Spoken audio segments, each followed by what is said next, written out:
Nagbalidawon ang pagpahigayon sa eleksyon sa Northern Mindanao sumala sa Comelec Region 10. Kinibisan pa man nga nagkadaiyang suliran ang nasinati, ilabi na sa Naawan, Misamis Oriental kung asa na dilatar sa pagboto ang mga botante tungod lahi nga balota ang naabot sa ilahang presinto.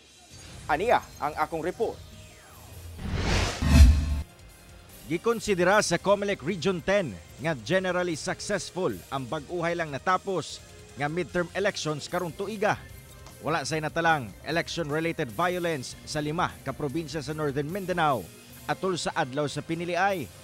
Hinoon, aminado ang ahensya nga dunay mga nasinating problema sa ubang clustered precincts sa rehiyon, sama na lang sa pagpalya sa mga automated counting machines, problema sa indelible ink ug taas nga linya. Overall, maayo ang atong eleksyon, no? Watay nakita nga dagko nga obstacles nga na-encounter in the conduct of the election. Wala tay election-related incidents nga nahitabo. Peace, akuan kayo. Secured ang atong mga tao nga makaboto. Kinipisan sa nasinating problema sama sa pagkadilatar sa pagboto sa mga botante sa usa ka presinto sa barangay Maputi sa Naawan, Misamis Oriental. Alas 7 sa gabi na matod pa nakasugod og boto sa mong presinto kay ang naabot nga balota sa mong presinto kay balota para unta sa San Fernando, Cebu. So, nagtawag kayo ta, nagpa-print ta og balota. Na-print dayon for mga alas 9 sa buntag, na-print ta ang balota.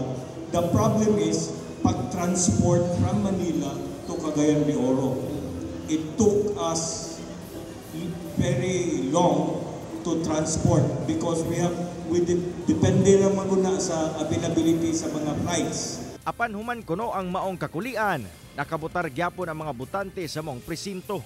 So we ordered that they start immediately the voting from 7 in the evening to 7 in the morning.